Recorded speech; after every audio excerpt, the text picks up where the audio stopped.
हमारे धर्म संस्कृति में विज्ञान के सूत्र कैसे निहित हैं, इस बात को समझने का प्रयास करना चाहिए। मैं सबसे कहूंगा, अगर आप चाहें तो अभी भी चेक कर सकते हैं। सूर्य से धरती की दूरी जो 15 लाख कुछ मील है, उसको यदि आप सूर्य के डायमीटर से डिवाइड करें तो जानते हैं कितना आता है संख्या? 108। चंद्रमा से धरती की दूरी को चंद्रमा के डायमीटर से डिवाइड करें तो 108 आता है। कहीं कहीं आप देखेंगे 109 पॉइंट कुछ आ रहा होगा। इसका अर्थ क्या हुआ कि 108 is the galactic ratio of our solar system with the 2 major planets, एक सूर्य और एक चंद्र। चंद्र उपग्रह है, पर व्यवहारिक दृष्टि से वो इसलिए माना गया क्योंकि हमारे ग्रह वो माना गया जो सूर्य और हमारे बीच की ऊर्जा को काटता हो। वो हमारी उनकी डेफिनेशन में एक डिफरेंस है, that is a different thing. But मैं कहना चाहता हूं, सूर्य आत्मा का प्रतीक है, चंद्रमा मन का प्रतीक है। दोनों का धरती से डिस्टेंस 108 के रेशियो में है।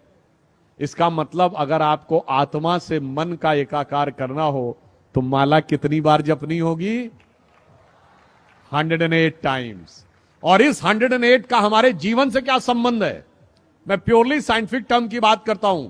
जो अर्थ और धरती का डिस्टेंस है, जिसका रेशियो 108 डायमीटर ऑफ सन है, अगर ये थोड़ा सा 10% दूर चला जाए तो इस धरती पे टेम्परेचर इतना गिर जाएगा कि जीवन नहीं रह सकता। 10% नजदीक आ जाए तो धरती पे टेम्परेचर इतना बढ़ जाएगा कि जीवन नहीं रह सकता। इसका मतलब जीवन का संतुलन वो 108 का रेशियो बता रहा है। चंद्रमा का क्या महत्व है?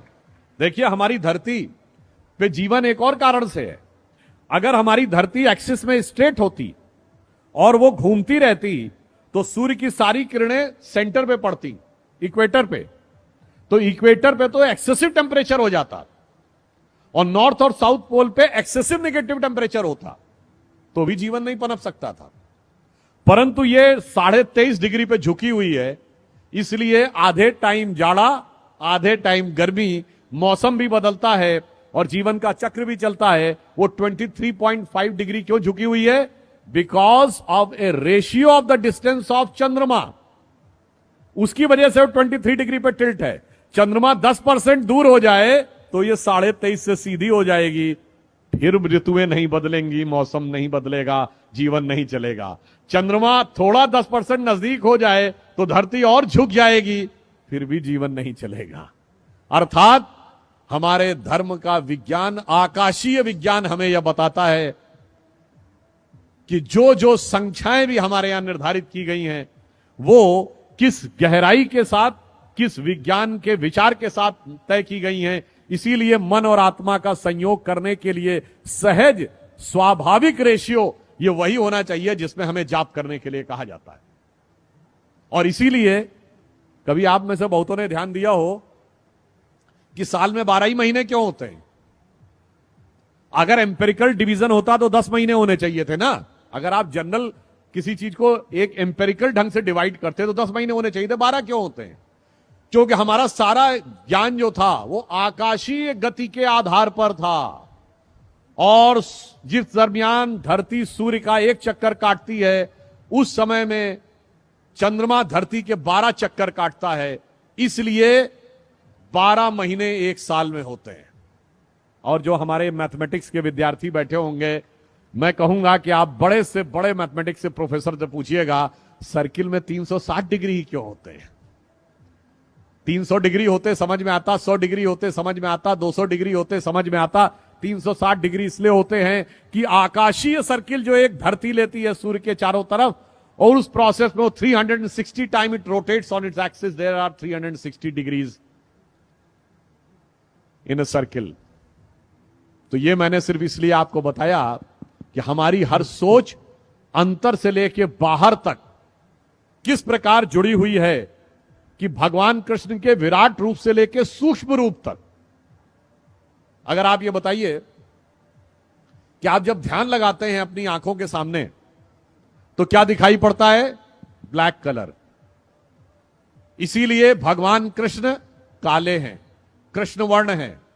वो हमारे मन की आध्यात्मिक चेतना की प्रगति का प्रतीक हैं। और जब आप ध्यान लगा के अंदर उतरते चले जाते हैं तो एक स्टेज के बाद आपको अद्भुत ज्ञान का प्रकाश अनुभव होने लगता है, जिसे हिंदी के प्रख्यात कवि बिहारी लाल जी ने एक पंक्ति में कहा है, या अनुरागी चित्त की गति समझे नहीं कोय, ज्यो ज्यो डूबे श्याम रंग त्यों त्यों उज्जवल होए।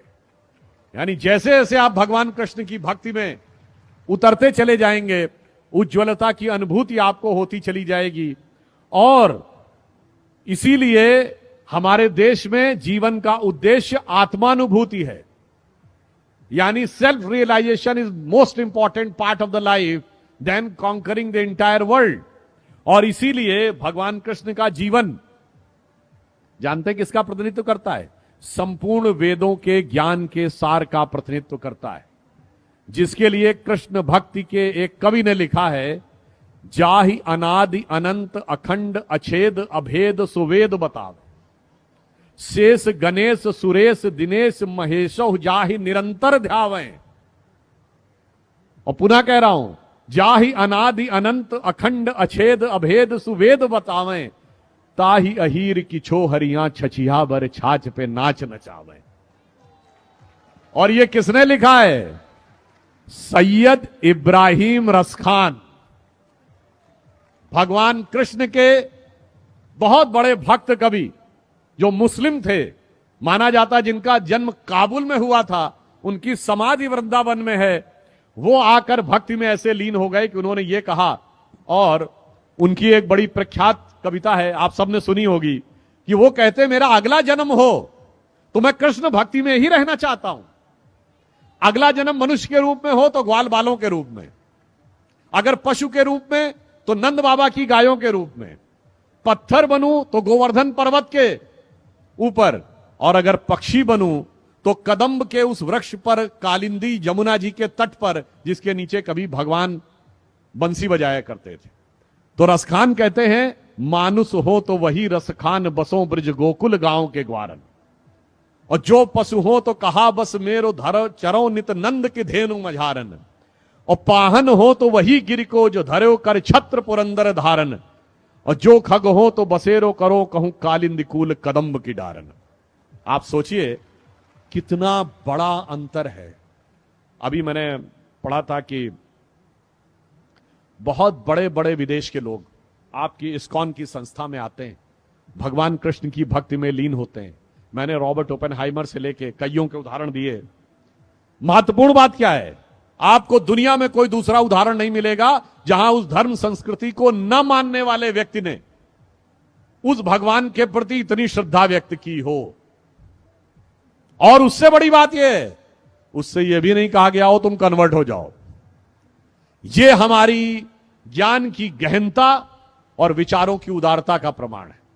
मगर अफसोस की बात यह है, रसखान की जो मैंने पंक्ति बताई, आज की युवा पीढ़ी को कभी कभी भ्रम हो जाता है और वो पश्चिम से ज्यादा प्रभावित होने लगते हैं। तो इस पे मैंने एक पैरोडी सुनी थी बचपन में, जब मैं बच्चा था, क्लास 7th 8th में। तो वो मुझे याद आता है कि शायद आज के लोग ये सोचने लगते हैं कि आज होते तो क्या सोचते, कहते मानुष हो तो वही कभी चोच बसू सिटी लंदन के किसी द्वारे, और जो पशु हो तो बनू बुलडाग चढ़ू नित कार पे पूछ निकारे। तो आज की ये विचार जो आने लगे हैं, हमें उन विचारों से बचने का प्रयास करना चाहिए, उस दिशा में आगे बढ़ने का प्रयास करना चाहिए जो राष्ट्र को सही दिशा में ले जाए, और वो